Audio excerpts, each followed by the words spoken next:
tough time to be a reviewer on YouTube, and to be honest, I'm worried about what I'm going to be doing in my field if I continue with being a critic. The reason? Unfair copyright strikes.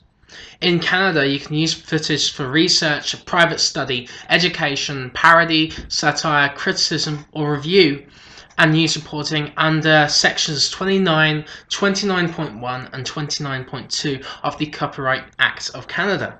However, many companies are ignoring these laws on the Wild West of YouTube. And the Americans actually follow a very similar stance on copyright too with the Digital Millennium Act.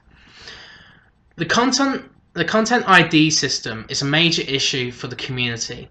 As the website is so large to moderate, Google has implemented a system which moderates the clips that are uploaded to the website and scans for copyrighted material. Due to this blind system, reviews, spoofs, and parodies are being unfairly targeted with copyright strikes as they have those clips in those videos themselves. Companies can also target videos without discretion or punishment if they claim the video on something that has been altered into a new work. They can actually do it manually. This allows them to copyright strike even to the point of taking down a video which has no footage, Brad Jones said in the Nostalgia Critics video of their use. Plus, as far as we know, there's no limit either for the companies, while YouTubers can only distribute claims a certain amount of times. How is this legal?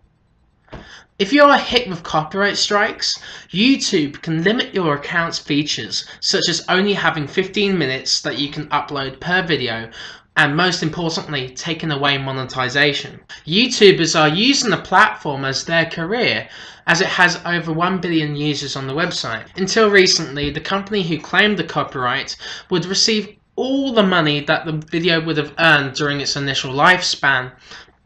And just like the box office and the theatre, if it doesn't generate the revenue during its initial week, then you're out of luck.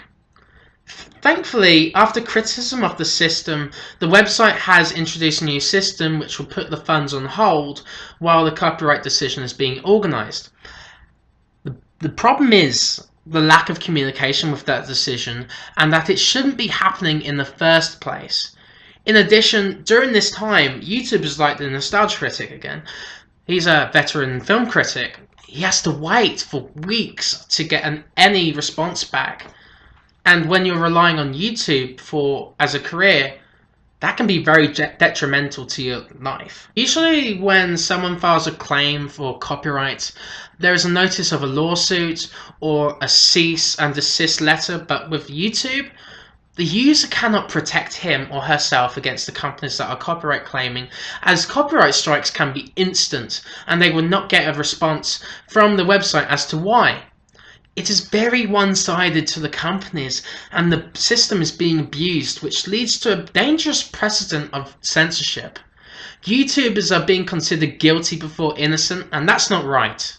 For example, a well-known games critic on YouTube, Total Biscuit, had one of his videos taken down for a review on Day 1 Gary's Instant, despite being given the game to review by the developer, and the developer actually giving consent for allowing gameplay of it to be uploaded to YouTube, while Game Studio, the maker of the game, made a copyright strike on Total Biscuit's channel to censor his negative opinion on the game.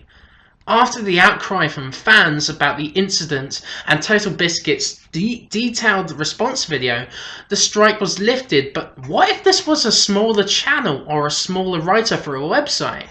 This is where I'm concerned. What if I want to get my opinion out there and offer a different perspective? Can a publisher or a developer of a game limit my fair use for review if I don't have an audience to back me up? The only other way would be in court, but if you are just starting up, would you have the budget to pay for it? It has reached to the point that YouTubers feel that they have to sign up with networks and give part of their revenues for the service so they can get a legal backing. It's time for a change. It's time for YouTube to take care of its users and stop companies from manipulating our media. It's a scary prospect, and I hope this system can be changed so fair use or fair dealing can be acknowledged in new media.